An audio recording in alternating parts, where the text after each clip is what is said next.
From the headquarters of Telesur English in Quito, Ecuador, I am Stefania Bravo, and this is From the South.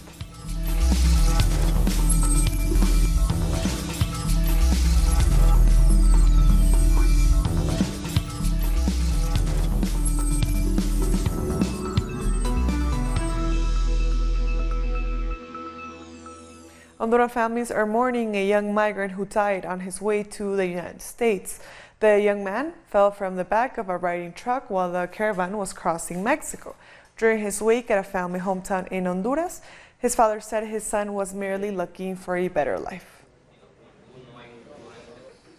At least 300 people, part of a second migrant caravan heading to the United States, have been arrested in Mexico.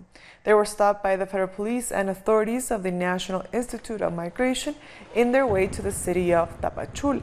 According to security forces, the detainees have been taken to a migrant detention center. Dozens of others ran away and dispersed in the region.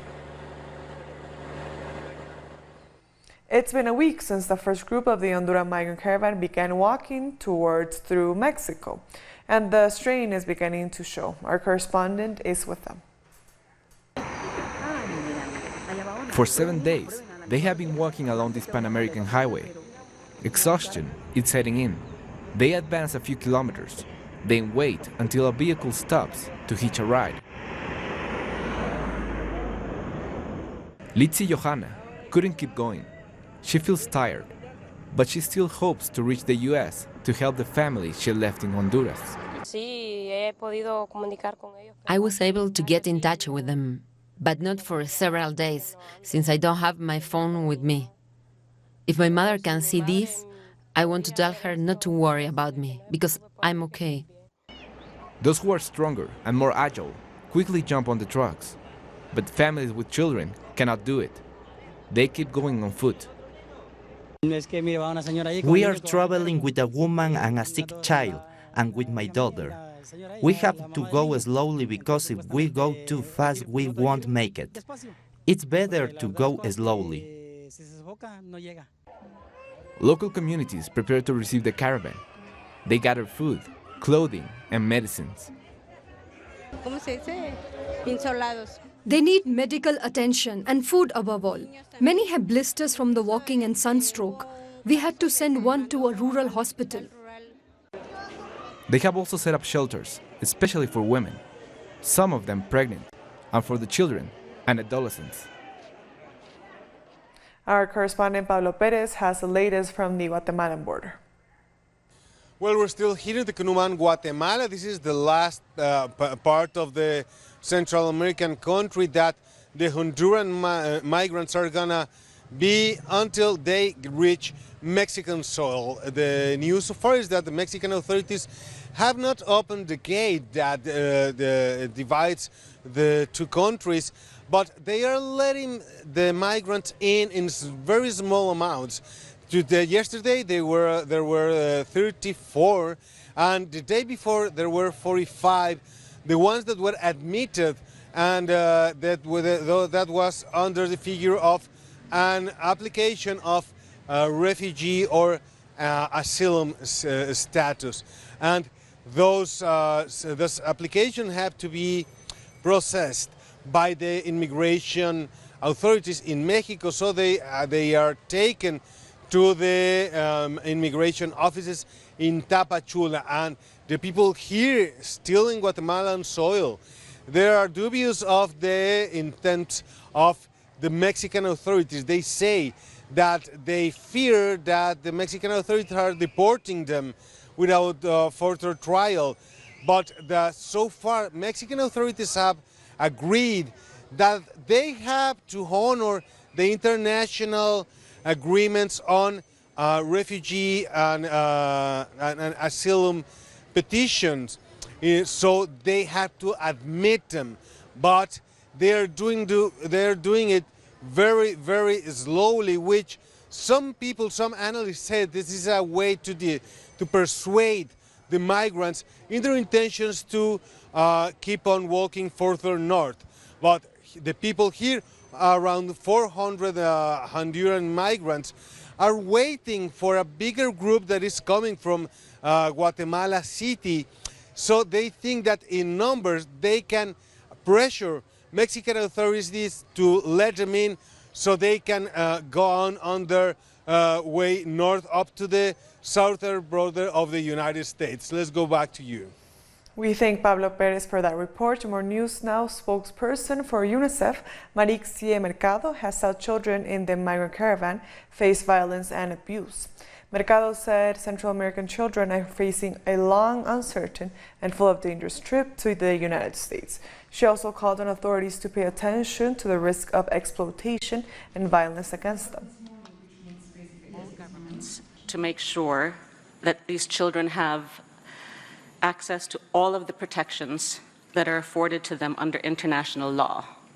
So that means that it's essential that all children and families are able to apply for asylum and that they are able to have their international protection rights addressed before any decision on returns or deportations are made.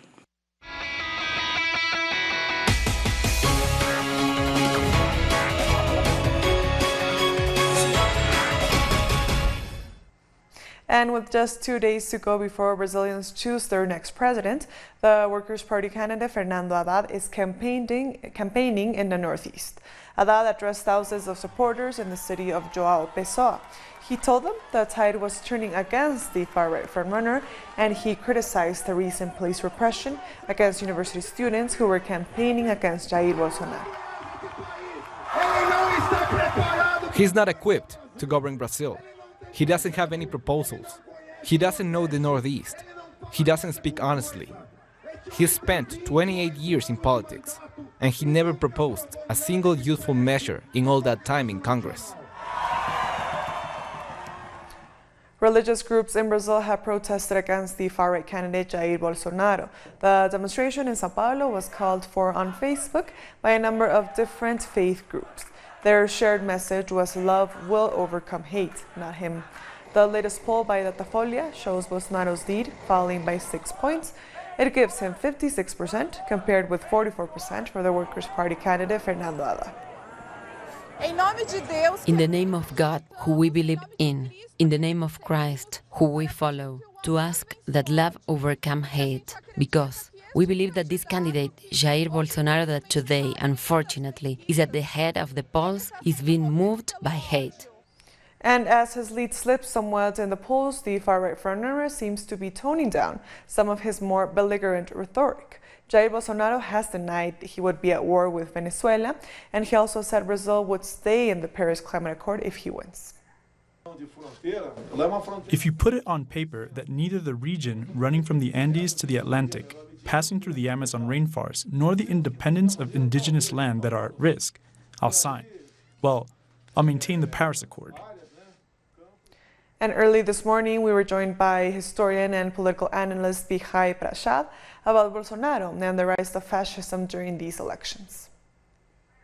Bolsonaro, in many ways, is much more closer to being a fascist, for instance, than Trump. He has spoken nostalgically of the years of Brazil's military dictatorship from 1964 to 1985. He's spoken about guns as a better social policy than education or feeding people. This is a man who comes, in a sense, from the sewers of Brazilian politics, and it surprised many people that he became the front runner for the sections of the population, the oligarchy, the middle class, and so on. They would have liked a less belligerent candidate, but this is precisely what they got, somebody who in many ways is to the right of Trump. We'll be back very soon. Stay with us.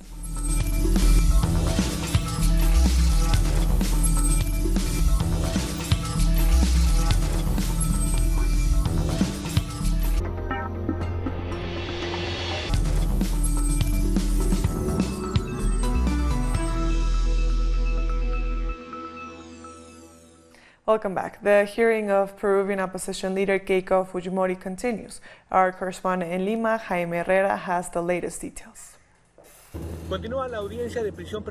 The hearing on preventive detention against Keiko Fujimori and others linked to a corruption network continues. They are accused of creating a system for money laundering. According to the public prosecutor, José Domingo Pérez, this organization was created in 2011 and received $1 million from the Brazilian construction company Odebrecht. Pérez says they used the money to fund Keiko's political campaign in 2011. It was also mentioned that there are protected witnesses who collaborated with the authorities. The hearing could be extended to the weekend, and the results will be known next week. But Keiko Fujimori has said the prosecutor and the protected witnesses lied during the hearing. After the hearing to decide on her preventive detention, she said she is hopeful for a fair ruling. For me, it is important to listen to all the lies that the attorney keeps saying, and to have at least the opportunity to clear up every one of these lies to the press. Ecuador's public prosecutor Iñigo Salvador has said that authorities in the UK claim Julian Assange will not be extradited if he leaves the Ecuadorian embassy. UK authorities said they have not received any extradition request. They also said that if jailed, the WikiLeaks founder would only be arrested for 6 months for violating his release terms on bail. Assange has been living in the Ecuadorian embassy in London for more than 6 years. The IMF is meeting the Argentine government to discuss a new financial assistance program. President Mauricio Macri's cabinet is willing to sign the $57 billion financial relief package, which is valid until the start of 2020. The president said the IMF deal is the best way to face crisis. So, for 2019, the IMF calculates that Argentina's economy will shrink by substantially more than forecasted in the new budget. Mexico is voting in a referendum on the new airport for the capital. President-elect Andrés Manuel López Obrador has asked citizens to participate in the consultation that will end on Sunday. AMLO, as he is commonly known, has suggested that construction could be cancelled due to its high cost, but he added the results of the referendum will be respected. The government will respect whatever citizens decide freely and democratically. The government will also respect all existing contracts related to the project. The Venezuelan government is condemning remarks made by the head of the European Commission about President Nicolás Maduro. During a news conference in Brussels, Commission President Jean-Claude Juncker said Maduro should be taken before an international court. In a statement, Venezuela's foreign ministry describes Juncker's remarks as destabilizing, hostile, and nefarious. It adds that any action that seeks to harm the dignity of the Venezuelan people will not be tolerated. And Venezuela has signed a commercial deal with Air Europa to boost tourism, backed by the country's cryptocurrency. The alliance will include hotel investments and a commercial alliance with Venezuela's largest airline, Conviasa. The agreement with the European company is part of the nation's program of recovery, growth, and economic prosperity. Salvadoran President Salvador Sánchez-Serén has met with his Cuban counterpart Miguel Díaz-Canel in Havana. Sánchez-Serén is on a 5-day official visit to Cuba. Diplomatic relations between the two Central American nations were restored in 2009 with the arrival of the FMLN, the Farabundo Martín National Liberation Front. Both countries engage in cooperation in areas of health, culture, and the environment. Our correspondent Laura Prada has more details on the visit. Yes, thank you. Indeed, the Salvadorian President Salvador Sánchez-Serén arrived to Cuba this Tuesday on his second official visit to the island after he first came as president in 2015. Cuba and El Salvador have been developing this relationship since 2009, when was reestablished their bilateral relations when the Farabundo Martí Front got to the power in El Salvador. Salvador Sánchez-Serén, who is developing this official visit to the island, was officially received by Cuba's President Miguel Díaz-Canel, and in that meeting they reviewed all the bilateral relation, and they said they were satisfied with this development because of the historical friendship between the two countries. In the Sanchez Seren first visit to the island in 2015, 12 agreements of cooperation agreements were signed, and now they were reviewed, the ones that haven't been accomplished yet. 7 of those 12 agreements have already been completed, and they reviewed the ones that haven't been finished yet. Also, we must recall that more than 1,300 Salvadorians have graduated in Cuba from medical sciences and the teachers. They have been studying here in Cuba. Actually, in El Salvador, there are 24 members of the Cuban Medical Brigade giving their services. The official visit of the Salvadorian president should be ending this Saturday 27th, and like this will be the last visit the Salvadorian president will be making to Cuba when the presidential elections take place in the beginning of next year in El Salvador. This is all I have for now. I get back to you. Thank you, Laura, for that report. Thousands of families have been evacuated in Paraguay due to heavy floodings. Authorities have declared a state of emergency for 90 days. Families have been relocated in shelters along the country, and authorities have divided capital city Asunción in 10 zones to speed up the work of security personnel. Feminist organizations in Chile have presented an appeal against consensuous objection on abortion proposed by the government. After abortion was allowed in specific cases, the debate is now focused on doctors claiming their right to consensuous objection when women require an abortion. Activists say the government is trying to impose a law to prevent the procedure. And still in Chile, 3 victims of sexual abuse by members of the Catholic Church have sued Archbishop Francisco Javier Errázuriz for perjury. The victims say the Archbishop has hidden information to protect their abuser, former priest Fernando Caradima. They are also demanding a compensation for $600,000 for covering up sexual abuse. 13 muralists have joined the European art festival La Puerta del Sur on its second edition, this time to paint the stones of the Mapocho River. We have more in this report. The urban festival La Puerta del Sur is taking over abandoned public spaces. This festival aims at bringing art out of museum halls and into the streets in a bid for the creation of interesting content and social criticism. The idea began with a conversation among several painters. We were painting all over the world and for different festivals. The idea with this festival is not only to paint, but to go beyond the paint and create something like what we are creating now. We are changing the visual landscape with the help of several artists that are sharing their art with the city. 13 muralists painted more than 1,300 meters of walls and stones of the Mapocho River in capital Santiago, a space full of symbolism and history. This river is a scar. It is a backbone in the city. But it is also a border of Santiago between the poor and the rich. This river has a lot of violence. Bodies were found here during the militia coup. My parents left for exile. The stories of the military coup, popular unity, and this river are part of my life and my childhood. The secret police of dictator Augusto Pinochet tortured and murdered people in the riverside, a painful practice that has continued. Do you remember the case of the Colombian who got killed and was thrown here? Well, this river has accumulated all that is bad with this city. What we're doing here is just returning a little bit of love to the river through street art.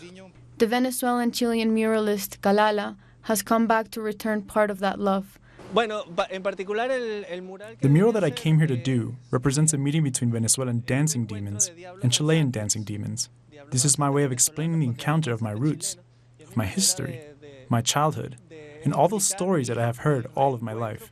But he's not the only one. Peruvian muralist Olfer shows his own story as well. The river has a mystique because they found an Inca mummy here, where the river begins. Above that, the Incas settled here because they reached these parts. Everyone has united for this Latin American encounter. The Chilean poet Raúl Zurita reflects through his verses that will be engraved on the murals. When everything is finished, these stones will remain. They will survive the waves, the centuries, and the dreams. just how the powerful and the stubborn hearts will last. Stubborn like these artists that on the stones of the river they found a place to paint their best weapon. We'll be back very soon. Stay with us.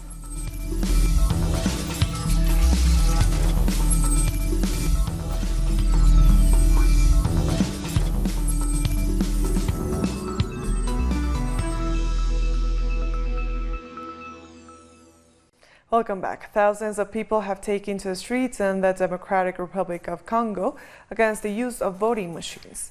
Protesters are demanding the withdrawal of electronic voting machines, saying that they could be misused to rig the results. The elections will take place at the end of December after many protests. President Joseph Kabila took office in 2016, but people strongly protested to have another election. The police in Florida in the United States have arrested a man in connection with a series of mail bombs, just hours after 2 more packages were found addressed to high-profile figures. The suspect has been identified as Cesar Sayok, and he is believed to be in his 50s. The 2 latest packages were sent to Senator Cory Booker and James Clapper, the former director of National Intelligence. In all, 12 pipe bombs have been found since Monday, all addressed to outspoken critics of President Donald Trump. You know, obviously it's devastating, deeply disturbing to have my name used in that way. As you know, we received one of the packages in our office, and obviously any of the packages that had bounced back would have come to the return address. So it's disturbing, troubling, sinister, and we are going to make sure, and I have been in very close touch with every level of law enforcement, and they are on top of it, making sure that they throw all the resources of the United States. I've been told by the FBI that this is their highest priority. One United Nations expert believes the Saudi state is responsible for the murder of journalist Jamal Khashoggi. It is not quite possible for the state to wash its hands from the behavior of those actors, whether or not somebody even higher up has requested those acts. You know, where do we stop where do we begin? Where do we stop our construction of the state? They were representing the state when they acted as they acted. The state cannot wash its hands from its responsibilities. So it doesn't matter whether the Crown Prince or the King say they didn't know? Of course it matters, but that does not mean that the Saudi state is not responsible. Turkish President Recep Tayyip Erdogan has confirmed that the chief prosecutor of Saudi Arabia will be coming to Turkey to contribute to the investigation of the murder of journalist Jamal Khashoggi. Erdogan has expressed his frustration over Rihadi's response to the case. That he was killed is now evident, but where is he? You know, to show his body. Tıpkı Yunus gibi. Bu çocukça açıklamalar. There have been childish statements far from state seriousness. Hiçbir manası merak edenlere Without giving them the originals, we share our information and documents with those who were interested. We shared them with Saudi Arabia. Bunu Suudi Arabistan'a da verdik. Greek and Turkish leaders in Cyprus have agreed to open the first new crossing point in 8 years in the divided island in a bid to resume reunification talks. Reunification talks collapsed in 2017 after parties failed to agree on security arrangements. Currently, there are 7 official crossing points between the two sides. Cyprus has been divided since 1974, when Turkish troops took over the northern side in response to a coup by a military junta ruling Greece at the time. And with that story, we've come to the end of this news brief. These and other stories, as always, find them on our website at telesurtv.net/English. And also join us on social media, on Facebook, on Twitter, and on Instagram. For Telesur English, I am Stefania Bravo. Thank you for watching.